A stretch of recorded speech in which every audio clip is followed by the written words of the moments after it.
Olá, sejam bem-vindos ao MargemCast, onde o lucro é protagonista. Eu sou Tamires Lisboa, uma das hosts deste podcast. E hoje a gente vai falar de um assunto que é tendência e que muito empresário acha que é só hype, mas que na verdade pode significar a sobrevivência de muitos negócios. A gente vai falar de inteligência artificial e hoje a gente vai falar mais especificamente de marketing e vendas com o uso de IA. E para falar desse tema, a gente trouxe Julian Marcos. Ele é especialista em Growth Marketing B2B. Ele é fundador da Hawk Marketing e ele já ajudou empresas como Danone, Balduco, Unimed a faturarem mais de R$ 1 bilhão em receitas. Ele é especialista na área e vai trazer bastante dicas e compartilhar com a gente um pouco do conhecimento dele. Seja bem-vindo.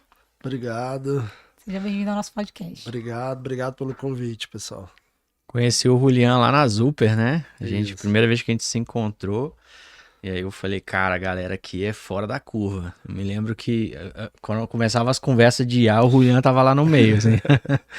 E ele trabalha na Hawk, né? É um dos fundadores da Hawk. E a Hawk trabalha com marketing, né? E é uma área que, cara, eu sempre fui apaixonado. Nunca tive tanto tempo para operar no marketing, porque eu tinha que cuidar de muitas outras coisas, na indústria principalmente. Sim. Mas eu acho que marketing é uma coisa mal interpretada. Sim. E aí eu queria que você começasse com essa nuance, assim. Legal. Conta um pouquinho da tua história, mas me mostra por que as pessoas interpretam tão mal, assim, com tanta dificuldade o marketing no mercado. Eu acho que, na verdade, muitas coisas no Brasil a gente acaba mudando o conceito, dando aquela brasileirada, né?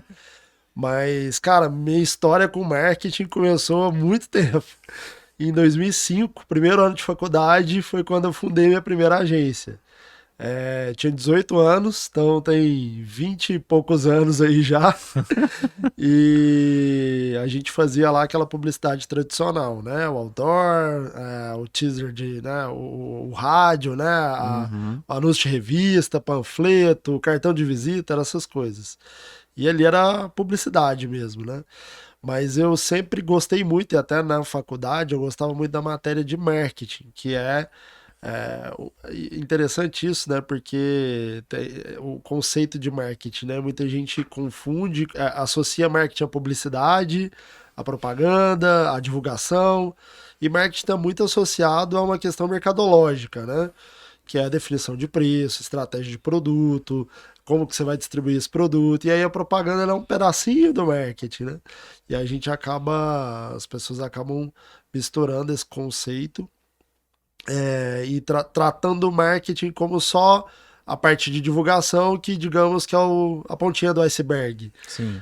E tem muito mais coisa por trás. E quando a gente fala marketing, né, o que nós fazemos em marketing hoje é o marketing mesmo. A gente entra no modelo de negócio do nosso cliente, a gente entende junto com ele até a questão de precificação, distribuição, produto, ajuda de repente até mudar um pouco o modelo, como ele trouxe ali a visão dele de modelo de negócio. É óbvio quando existe essa abertura. Então a gente trabalha o marketing mesmo, não é só a parte de publicidade, né? E é uma dúvida bem frequente, né? Tipo, até onde o marketing consegue ir, né? Porque é muito comum, principalmente para as agências, os clientes pedirem socorro, né? Sim. Cara, pelo amor de Deus, eu preciso de uma agência porque meu negócio tá indo de mal a pior, eu não tô conseguindo faturar, eu não tô vendendo mais, eu não tenho mais margem no meu negócio, eu preciso de uma agência, né? E na verdade a agência ela não é um SOS, né? Não é um pronto-socorro da empresa, né? Mas é comum isso acontecer, muito, né? É muito comum. E o que acontece? Eu até estava falando sobre isso hoje cedo numa palestra que eu dei, né? Eu trago muito esse tema de que o empresário, dos erros mais comuns que eu vejo, é o empresário tratar o marketing como algo pontual que ele precisa fazer para vender mais naquele momento. E não como algo que deve ser perene, algo que eu falo que assim, né, a brincadeira que eu faço, até o Luiz estava numa palestra que eu tava dando sobre isso, eu falei, Luiz, não fica com raiva não. Falou, ó, você tem que gastar o dinheiro do marketing, mas o imposto você pode deixar para pagar depois. Brincadeira, gente, tem que pagar imposto.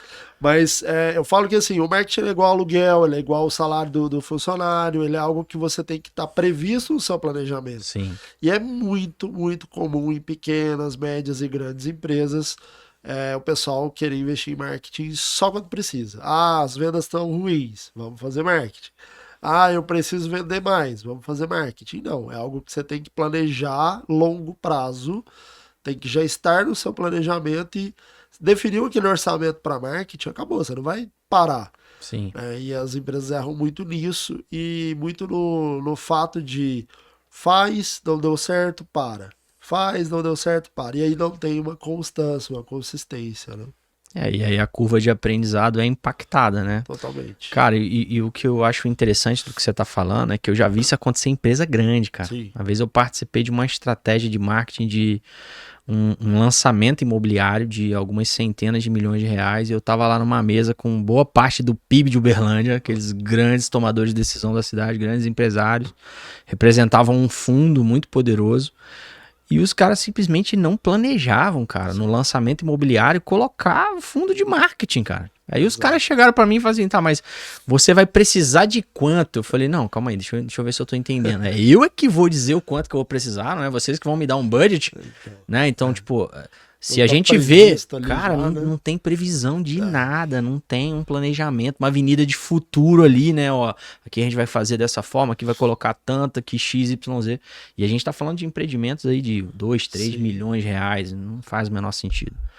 E como que você faria hoje para entrar numa empresa pequena, um negócio pequeno, e esse cara, sei lá, ele tem um faturamento lá de 50 mil por mês, às vezes 30, 20 mil por mês. O que você acredita que seja viável? Como que esse cara começa? Mesmo começando com pouco, né? Ele tem que começar de alguma forma, né? Às vezes olha pra gente e fala assim, os caras têm empresa grande, é mais fácil. Tudo bem, mas a gente começou pequeno também. Sim, exato. Eu falo que eu gosto de falar que é o método da ACF. Arroz com feijão. E assim, isso vale pro grande também, mas o pequeno, às vezes ele quer fazer o que o grande tá fazendo, quer ter o software que o grande tem, quer ter a agência que o grande tem, mas ele deixa de fazer o básico. Ele não tem um bom posicionamento, ele não tem lá um Google Meu Negócio, ele não tem uma página, ele não tem um Instagram ali bem posicionado, que deixa claro o que ele vende. Então, assim, é o básico, né? O checklist ali do básico. Vamos fazer o básico? Faz o básico, coloca lá, pô, o cara chegou no seu Instagram, tem um CTAzinho ali, né? E aí faz, sim, um investimento em tráfego, né? Com pouco investimento. Eu falo sempre pro cara que é pequeno, o que é, eu sempre digo, né? Faz um pequeno investimento para chegar no seu parâmetro. O que é o parâmetro? Chegar em quanto custa um cliente para você. Então você vai fazer ali por 3, 4 meses, você vai ter que pôr um dinheiro na frente, não tem outro jeito. Você vai fazer aquele investimento pequeno para você tentar chegar numa venda, para você falar, não, uma venda me custou X. Sim. Então eu fiz uma venda, me custou 100 reais, então eu sei que eu gasto 100 para trazer um cliente. Se eu quero trazer 10, eu vou ter que gastar 1.000. Não é tão proporcional assim, mas te dá uma visão. Já tem uma métrica, você né? consegue planejar, né? E aí você vai conseguindo ter previsibilidade. Agora, quando o cara chega já querendo fazer um monte de coisa, e ele não tá fazendo nem o básico, às vezes o cara quer, eu quero contratar a melhor ferramenta de automação de marketing, quero colocar IA, quero fazer aquilo, gestão de tráfego, aí chega lá o tráfego no WhatsApp do cara, não tem uma pessoa para atender direito. É ele mesmo que faz, né? Ele mesmo que faz, aí ele não tem tempo de atender, e aí vira aquela confusão. Sim. Então, assim, olha pro básico. O cara vai lá no chat GPT e digita o que é o básico do marketing do meu negócio. E faz o básico. Dá para fazer muita coisa coisa do básico e ter resultado com isso. Começar uma coisa de cada vez, né? Escolhe ali o principal, começa por aquilo. Eu falo muito disso também, né? O empresário, às vezes, ele vai numa palestra, assiste um podcast, vê um curso, alguma coisa, e ele quer fazer tudo de uma vez. Aí ele fica apavorado, quer ter ali uma Ferrari, sendo que vai pôr uma criança para dirigir, né? Então, também acaba sendo um erro. O outro erro comum que eu costumo dizer bastante, e isso tem a ver muito também com o pequeno, é o cara já querer ir no, que eu falo que é o fundo do funil, né? Ele já quer ir para venda, ele não quer criar uma conexão com o cliente, criar um relacionamento com o cliente dele, já quer ir brigar por preço, já quer ir na conversão ali no fundo do funil, e também é um erro muito grave aí que os empresários acabam cometendo, né? E isso acontece para todo tipo de mercado, né, Juliano? Sim. Isso pode acontecer pro cara que tem uma pizzaria, pro cara que tem uma clínica odontológica, isso acontece com todo mundo. Mercado, né? todo mercado. Uma coisa que eu acho interessante é que a gente tem indústria, né? A gente vende na internet, tem, sei lá, uns 16 anos já que a gente vende na internet. E a gente vende muito em marketplace, né? Mercado Livre, Shopee, Magazine Luiza, né? Shein, Amazon e aí afora, né? E e-commerce também. Quando a gente olha, uma vez eu estava discutindo com um rapaz e ele falando assim, cara, mas é caro vender no e-commerce, porque você tem que investir e tal. Eu falei, meu amigo, deixa eu te contar um negócio. Quando você vende no Mercado Livre, o Mercado Livre repassa 100% que o cliente paga para você? Ele falou, lógico que não, hein? O Mercado Livre fica com uma fatia interessante. Eu falei, quanto? Você já fez a soma desse valor no mês?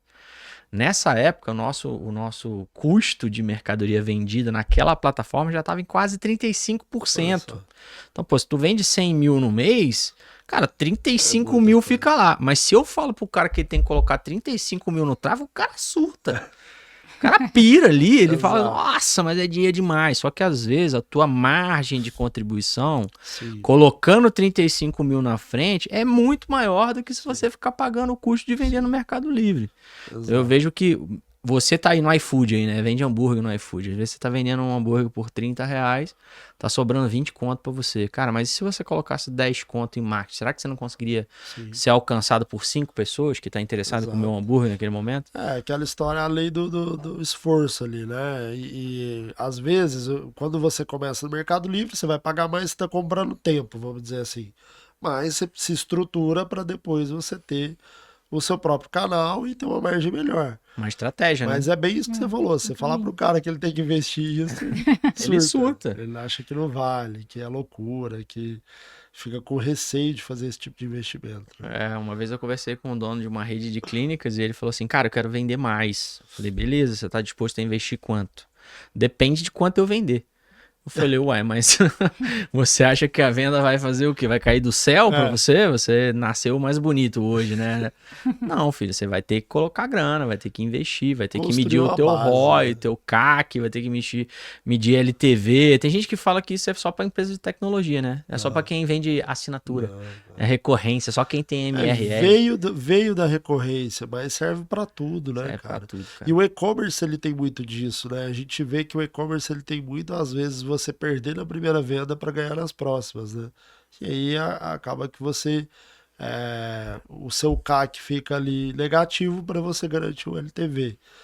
E aí, lógico, por isso que eu falo que a gente tem que trabalhar os funis, né? Marketing, vendas e pós-vendas interconectados. Quando tenho na palestra eu falo muito sobre funis inteligentes. As empresas elas trabalham esses funis de forma muito desconectada. Então, por exemplo, marketing gera demanda e vendas não consegue suprir aquela demanda. Ou vendas supre a demanda, faz uma venda muito boa, mas o pós-venda é horrível. E aí você não gera um canal novo que é a indicação, né, que retroalimenta o seu funil. Então, quando o empresário ele olha para esses funis de forma desconectada, eu tenho um silo aqui que é marketing, eu tenho outro silo que é vendas, eu tenho outro silo que é pós-venda. Cara, o resultado, no fim do dia ali, o seu resultado vai ficar prejudicado.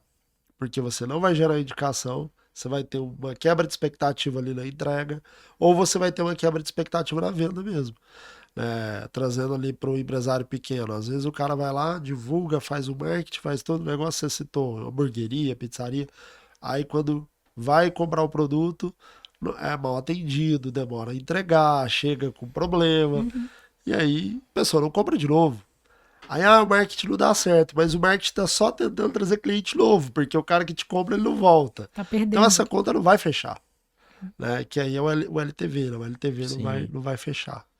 Então o LTV vale para todo negócio. na minha Sim, e opinião. ele que permite também você gerar essa perda ali na sua Exato, primeira venda, né? exato. Porque vai ter recorrência, E é né? muito o olhar sobre a verba de marketing, né? O orçamento de marketing, ele tem que ser muito estratégico. Por exemplo, o iFood, quando ele dava o cupom para trazer aquele primeiro cliente, né? Para perder naquela primeira venda e ganhava nas próximas compras ali que o cliente fazia. A verba que garantia aquele cupom vinha do marketing. Sim. Então, aquela margem que ele perde vem do orçamento de marketing, né? Então, vamos pegar o orçamento de marketing, vamos dar cupom para a galera comprar, ter a dependência ali do iFood, né? Ter a experiência e, de repente, as pessoas estão com o aplicativo instalado no celular e começam a consumir no dia a dia, né? E essa visão de que esse orçamento vem do marketing, ela é muito difícil do empresário ter, né? Sim. Eu acho que ele tá perdendo. Nossa, tô gastando dinheiro, tô perdendo dinheiro, né? E isso constrói um cenário diferente, né? A partir do momento que você investe, né, nessa permanência de atenção do usuário ali dentro do teu negócio, de Sim. alguma forma, no iFood é fácil da gente entender essa lógica, né? Porque Sim. você abre o aplicativo, a partir do momento que você tá dentro do aplicativo, cara, aquilo é um show de experiência, tudo né? ali, né? Tá tudo ali dentro. E tem vários cupons ali, né? Pô, cupom de primeira compra, que é a mesma coisa que acontece com Shopee, Mercado Sim. Livre, Shein e tal. Então, o que que eles dominaram, no meu ver? Cara, o processo da atenção. Sim. Eles dominaram. E o Mercado Livre, por exemplo, hoje você tem lá um streaming lá dentro, Sim. né? Você vê filme Sim. lá à vontade.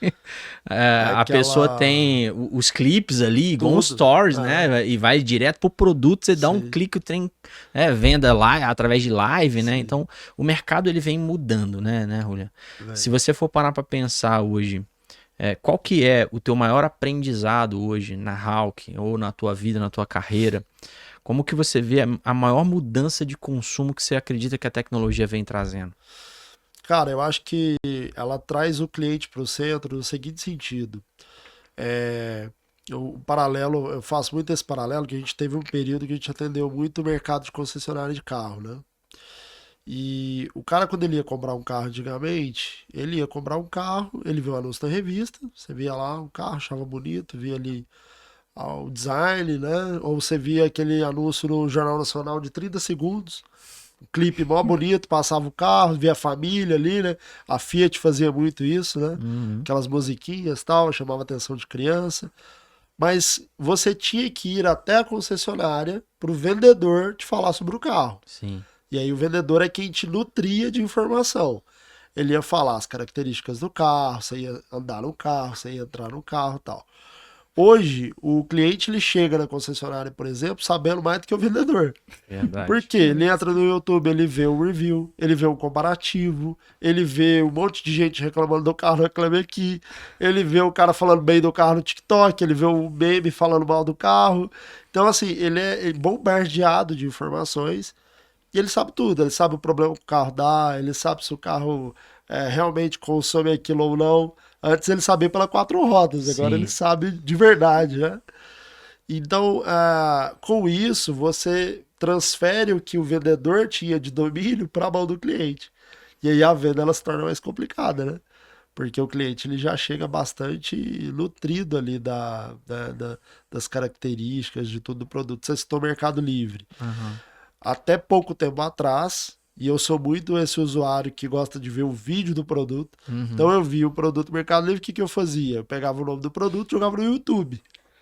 Pouquíssimo tempo atrás. Agora não, você tem um vídeo lá dentro. Já tá lá dentro. Eles Você entra, perceberam esse tipo, movimento, TikTok né? ali dentro do Mercado Livre.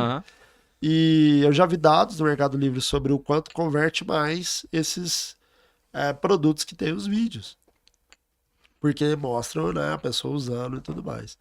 E quando a gente vê também essa questão dos UGCs, né, do pessoal que pega o produto, consome o produto, grava o vídeo, publica lá. Ele não é um influencer, né? Na verdade, ele tá sendo um tester ali do produto e gerando conteúdo e não necessariamente para a audiência dele. Isso também mostra muito o produto sendo utilizado, né? O que dá para a pessoa que vai comprar um alívio ou uma confiança maior sobre a compra daquele produto, né?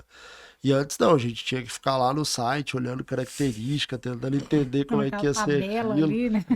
Várias dúvidas, né? Será que é desse tamanho mesmo? Né? E hoje eu vejo a Yala atuando muito, né? Tem muito agora, né? Site de roupa, tem ali o provador digital, né? Que você coloca as suas características, ele mostra o seu corpo ali usando a roupa. Então, isso tem evoluído demais, né? Tá ajudando ali cada vez mais e trazendo o consumidor para o centro, né? Não tem jeito, assim. Antes era, né? A gente falou, era publicidade, aí você via, se interessava, procurava e ia até a loja. Agora não, né? Você consegue, em poucos segundos, saber se você vai comprar ou não aquele produto. E aí isso vai gerando uma disputa maior ali por quem tá vendendo, né? Sim. A pessoa precisa se adaptar rápido, né? Sim. E faz também as marcas, né? As empresas se adaptarem, né? Sim. Que agora ela vai ter que escoar, né, Sim. de outra forma. Antigamente o fluxo era, cara, vem até aqui que a gente conversa, né? Sim. Agora o fluxo não é mais esse, né, Não. cara? Olha, é mais ou menos o que você viu, mas deixa eu te contar um pouco mais, né? Então você entra mais a fundo ali sobre o produto, sobre a necessidade. Exato. Às vezes tenta entender também o momento, o cenário, a experiência que aquilo ali pode gerar Sim. para o cliente. E o que que você acha sobre esse consumo, aumento desse consumo vindo da internet? Como que você espera o futuro? Como é que você está se preparando enquanto agência, né, para atender esse tipo de cliente? Cara, a gente, eu acho, assim, é muito interessante que a gente veio vivendo muitos momentos, né? Então a gente veio lá do marketing tradicional, quando começou ali o boom do marketing digital, meados de 2010, Google Ads, aquela coisa, era Google AdWords, né? Uhum. Naquela época.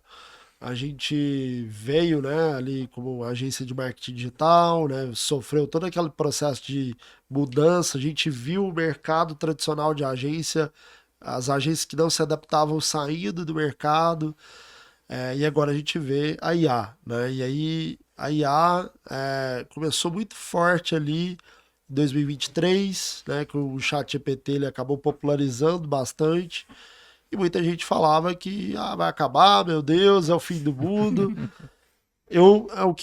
A gente conversa muito lá com o nosso time lá. A gente tem a empresa também de desenvolvimento de solução IA, né? E o que a gente observou foi assim: primeiro, né, surgiram muitas soluções ali em 2023 que rapidamente se defasaram.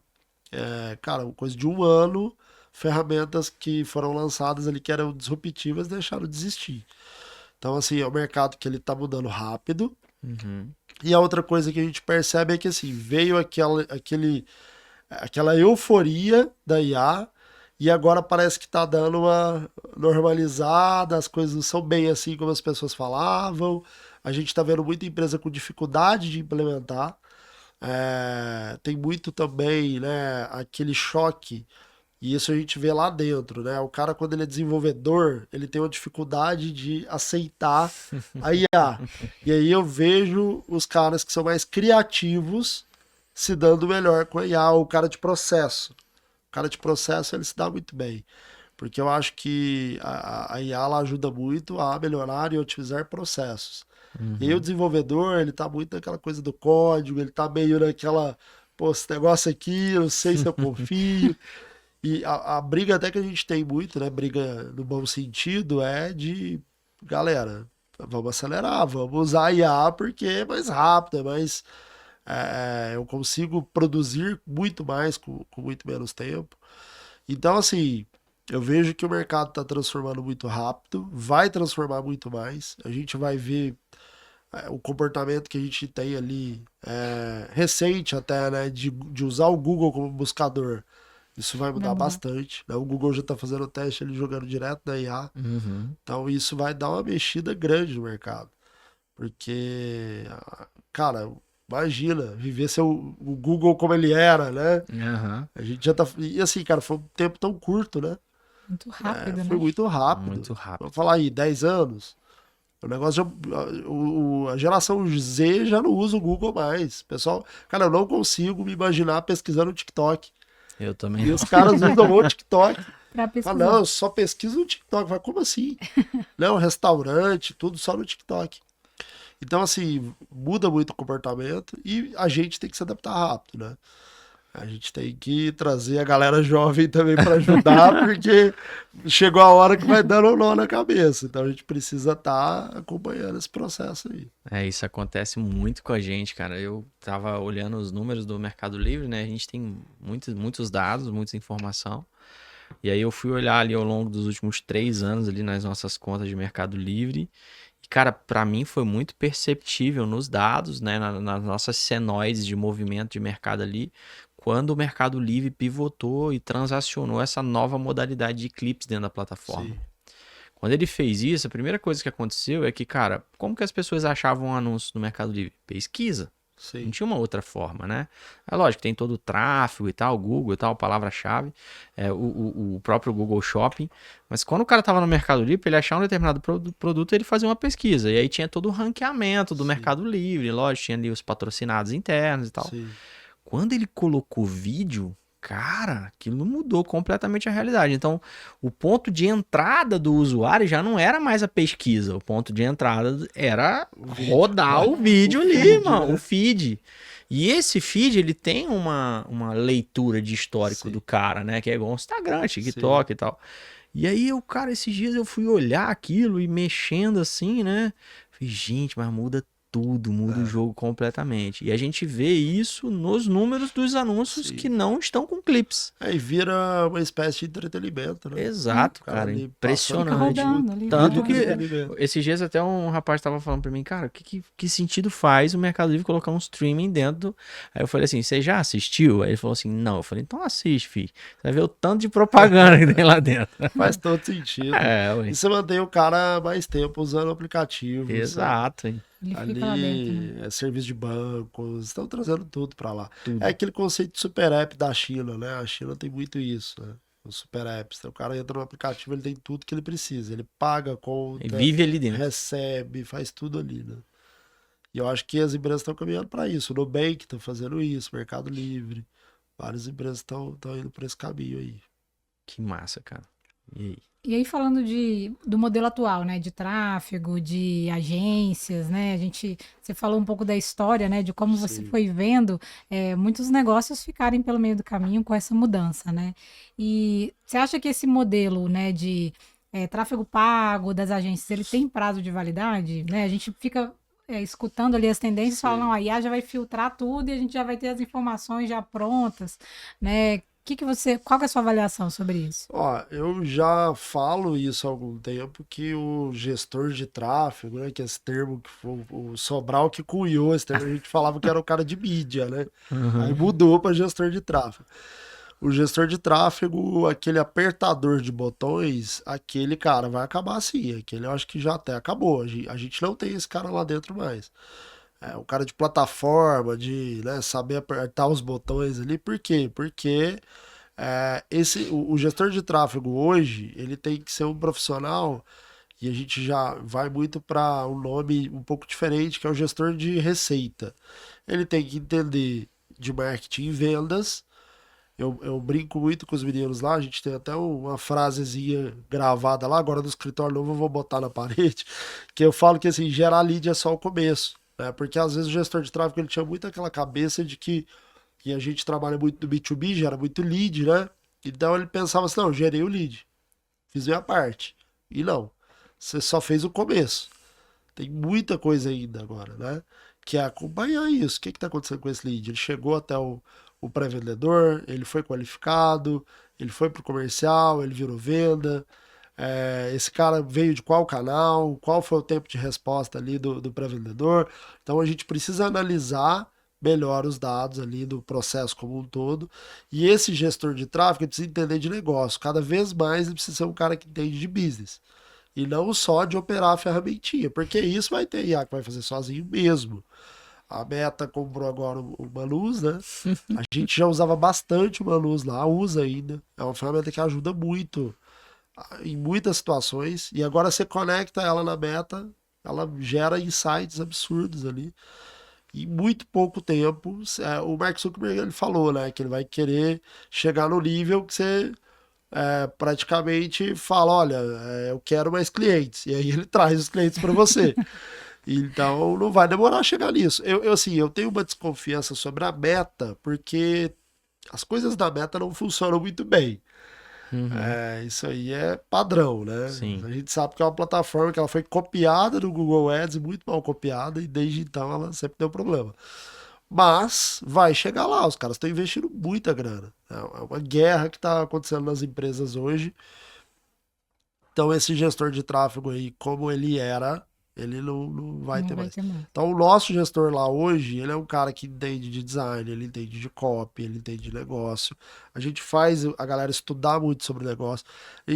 Eles gastam muito pouco tempo estudando plataforma e muito tempo estudando business. Estudando o processo de CRM, processo de vendas, para que eles realmente sejam diferenciados, né? Porque esse cara que aperta o botãozinho aí já era. Já era.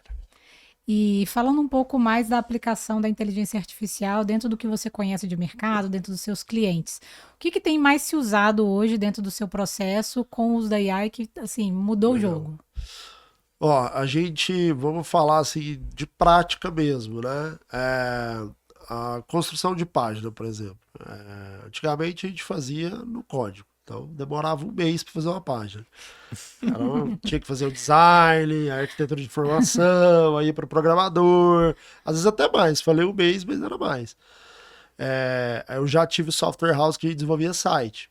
A gente fez site de empresas grandes que eram sites bem robustos assim, mas que demorou 2 anos para o site ficar pronto. Imagina isso hoje. Caraca. Imagina é hoje um inadmissível. site demorar 2 anos para ficar pronto. Isso não existe, Não né, cara? existe, não existe. Então, aí vieram as plataformas, né, o Bounce, que a gente usava, era uma ferramenta canadense que você construía páginas, aí já, né, foi bom pra caramba. Aí veio o Great Pages, que é uma brasileira, que ajudou bastante também, aquelas ferramentinhas de arrasta e solta para Aham, construir drag and páginas. drop, Aí né? era 3 dias para a página ficar pronta, já Aham, melhorou, né? aham. Agora a gente usa muito o Lovable, e aí o V0, o Lovable, o próprio Manus, Aham. cara, 20 minutos. A gente tem uma página pronta. Então isso evoluiu bastante. A gente não tem mais copywriter, então os gestores de tráfego, eles entendem mais de copy e usam IA. Então a gente eliminou essa etapa ali, a gente não tem copywriter mais. Então a gente usa muito, né, ChatGPT, Cloud. A gente usa quase todas essas IAs mais populares aí, a gente está usando hoje lá. Então os times usam Lovable, a gente usa muito ChatGPT. O Manus é uma ferramenta que a gente usa muito para parte de dados, planilha, estruturação de dados. A gente usa muito o Manus. V0 também para a página. Então, assim, a gente tem usado muito IA até para prototipar coisas, né? O Lovable ajuda muito em prototipação. E na parte de processo também, ali a automação, né? Usando L8N conectado com o IA, a gente tem usado bastante também. Então, eliminou muita coisa, né? A gente eliminou ali etapas do processo, conseguiu agilizar muita coisa e deu um ganho de eficiência muito grande. A parte de imagem, então, nem se fala. Acho que em pouquíssimo tempo o designer já vai ser um cara desnecessário. Porque a IA lá ainda não tá 100%, Não tá, mas tá evoluiu quase. muito, Tá né, indo, cara? né? Nossa, Cara, vídeo. impressionante. Vídeo a gente tá usando também. Então, A gente assim, tá usando também bastante vídeo pra fazer clipe pros marketplace. Caraca, velho. Você É, é doido. Você tinha que ter um estúdio, né? exato. Uma pessoa. Pessoas e, cara, produto, faz produto, testa produto e faz vídeo. Ah, não ficou bom, faz de novo. Nossa senhora. Cara, foto, eu lembro que a gente pegava produto, ia pra estúdio. Aí ficava o dia todo fazendo foto. Aí dava reflexo, aí ia pro pós. Aí ficava no Photoshop, o cara. Tratando Eu imagem. conto uma história, cara. Que uma vez chegou um cliente, ele vendia aquelas cubas de pia, sabe? Aham. Ele importava da China. E esse cara ligou, na época as pessoas ligavam, né? O cara ligou na agência e falou: Cara, eu preciso recortar 3.500 fotos de Cuba pra eu botar no meu e-commerce. Na época eu peguei esse job, eu contratei um estagiário e o cara ficou 3 meses recortando no Photoshop. Meu Deus. Agora imagina isso hoje, você joga, cria uma automaçãozinha, joga na IA ali, Vai tchau. embora. Tá. 3 dias tá pronto. É. Né? Às vezes nem isso. É. Então, assim, é uma evolução muito grande, cara. E agora tem o Cloudbot lá, né? Cara, impressionante, né? Que coloca ele no Mac Mini e ele faz tudo sozinho. Então, assim, vamos chegar num cenário esquisito aí. O negócio Vamos. vai ficar doido. E falando um pouco do outro lado, né? Então a gente vê muitas empresas adotando, né? Você que está aí na frente do mercado vê muito, mas nos seus clientes ou, né, dentro do mercado, aquele empresário que está resistindo. Hoje ainda você vê muito disso, né? Porque essa pessoa, né, tem chance de ficar para trás, mas a gente vê muito acontecer. Tá pegando leve ela, né? Não, com certeza, cara. Tem muito. Tem muito o empresário que acha que é modinha. Né? Que é o. Teve o. Esqueci o nome agora, mas era aqueles que tinham as imagens que a galera pagava uma grana. Ah, o adapta, né? Não, Adapta. ele. Não, é aquelas imagens que tinha os. Que era codificada, e aí tinha leilão. que tinha até um macaquinho. Lembra disso? Não lembro, não. Foi uma onda que Uma teve aí, tem uns anos pra trás. Eu não vou lembrar o nome agora, cara. Mas foi um negócio que veio, foi uma onda, a galera gastou uma grana com esse negócio e aí passou. De fazer imagem? Era imagens criptografadas que a galera vendia e tinha um comércio em cima disso. Caraca, não peguei essa, não. E a galera associa muito IA a essas coisas, né? Ah, não, o negócio do metaverso também teve muito, né? Ah, não, é só mais uma onda que tá passando aí. Mas quando você vê grandes empresas investindo tanta grana e se preparando tanto, data center, essas coisas todas, cara, não é uma onda, né? Então, assim, eu vi muita agência, né? Eu comentei, sair do mercado porque não adaptou ao marketing digital. Agora imagina aí, gente, vai ser uma catástrofe. Vai ter muita empresa aí que vai sair do mapa. E tem muita empresa que a gente vê que é a última geração, assim, às vezes. Ela é resistente ali. E uma coisa que a gente vê muito também, eu acho que a IA ela vai deixar isso muito latente, é empresas que cresceram muito, faturam muitos milhões aí. A gente vê empresa que fatura 40, 50 milhões por ano e que, cara, foi no braço, assim. Não tem nada, uma bagunça completa, não tem dado de nada, não tem estrutura nenhuma. Pra mim é a última geração dessa empresa, não tem como, cara. É quase impossível você salvar um negócio desse. Empresas grandes. Isso tem demais hoje no Brasil, né? Tem. Que parece que o empresário ele foi fazendo ali na raça e a gente vê hoje que as empresas que não estão se profissionalizando, elas não vão conseguir Não, e esse passar dessa empresário, ele fase. tem mérito, né? A Tem, gente não com tá aqui certeza, tirando o mérito com dele, a gente só certeza. tá dizendo que a próxima fase pede um Sim. novo jogo, Pede, né? pede. Você tá falando aí do tanto de vezes que você teve que se adaptar à mudança de consumo. Você escolheu isso? Não, Tem o que é fazer. uma adaptação. Você Exato. vai se qualificando, se equiparando, vai remodelando, vai reapresentando, troca a embalagem, né? Então acho que tudo muda, né? E Sim. principalmente nós, como líder dos negócios, né? A gente tem que olhar e falar, cara, realmente, isso não é uma Sim. coisa que eu posso escolher. Não tem Né? o que fazer. Então, por exemplo, tem muita gente que chega pra mim hoje e fala assim, cara, como é que você faz pra não pagar imposto? Eu pago. Não tem outro jeito, né? Não tem outro jeito, cara. Então, Não tem tipo, outro cara, não dá pra botar IA nisso. Não. É simples, é ir lá e pagar o boleto. né? E, cara, assim, meu pai é empresário old school, né? Aham. E eu lembro que ele fazia, cara, ele tinha uma agendinha assim, ó, de papel, né? E era tudo na agenda, cara. Era tudo. Ele Tudo colocava anotado. nas datas ali, pagamento, e assim, empresa grande, muita gente, movimentando uma grana, tudo na agenda. E ele conseguia, ele fazia, na raça. Só que, cara, chegou a hora que não tá. Chegou a hora que isso aí não Não vai. vira mais, né, cara? As coisas vão digitalizando. Eu lembro que lá tinha aqueles computador que era tela preta com verde, assim, sabe? Aquelas impressoras matricial.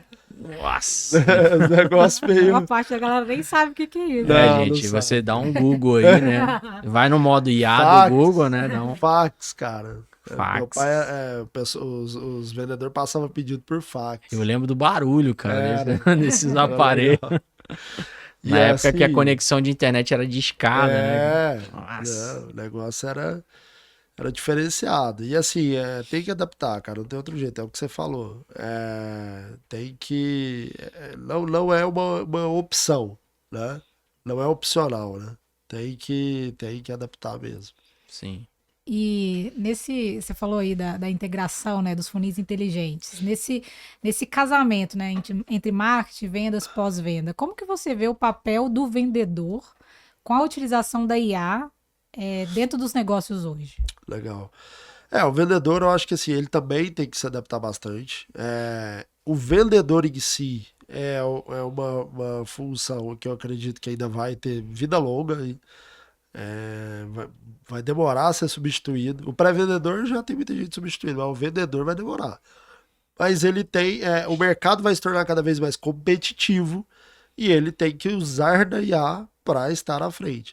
Então hoje a gente vê ferramentas que, por exemplo, O Dynamics da Microsoft tem isso, né, no Copilot, que é o CRM da Microsoft, que você tá ali fazendo a venda numa call, né, para o seu cliente, e ele capta ali tudo que o cliente fala e do lado, na tela do lado, ele vai te trazendo insumos para você contornar as objeções do seu cliente.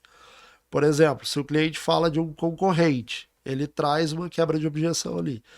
Sei lá, o cara cita um concorrente, ele mostra o que você pode usar de recurso para mostrar que você é melhor que aquele concorrente. Então, esse tipo de recurso, o cara tem que saber usar, ele tem que aprender a usar, tem que já estar usando. Se não for algo tão, né, avançado assim, pô, usa o que tem de recurso de IA hoje. Sim. Para se contextualizar sobre o negócio do cliente, para se preparar para a reunião, para pegar as transcrições das reuniões gravadas e ver onde que você, de repente, poderia ter sido melhor. Então, esse tipo de coisa a gente também usa muito lá e é muito importante o vendedor usar, né? Porque aí você vai separar ali o cara que está realmente se profissionalizando nesse sentido e aqueles que estão ainda no sistema antigo, né? E sempre tem uma galera que bota um monte de desculpa, né? Sempre tem, nossa, 10 mil objeções, né? O cara fala que, esses nomes em inglês aí, não mexe com esse negócio de inglês, não. Eu sou brasileiro. Sou vendedor raiz. Eu sou vendedor raiz. Aí tem os caras que falam, não, esse negócio de tecnologia é tudo passageiro, é moda. Daqui a pouco esse negócio vai sair. Eu acredito seriamente de que o vendedor ele vai precisar mudar as ferramentas dele, cara. Inclusive, no último treinamento que a gente tava lá na Zuper, ele falou um negócio que me marcou muito, né? Que agora o novo pacote Office não é mais o Excel, o Word, né? Agora e o PowerPoint, né? Até esqueço do PowerPoint.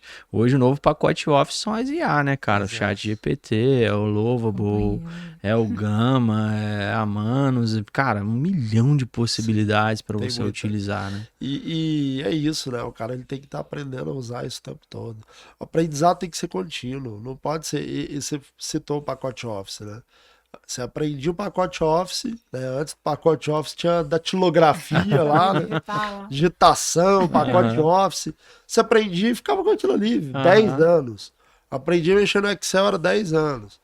Hoje, cara, o cara não precisa saber mexer no Excel. Ele vai lá no Manus, ele manda o Manus criar uma fórmula, no próprio da Google, né? O Gemini, lá dentro do Excel, ele dá o comando, ele já faz tudo. Já executa. Você cria planilhas absurdas ali usando Manus. O que você quiser de cálculo ele faz, monta a planilha, já integra no Google Sheets lá. Então, mas aí o que acontece? Tem que estar aprendendo. E vai surgindo cada dia mais. Nano Banana, né? Chegou lá. Então vai surgindo cada dia uma IA nova.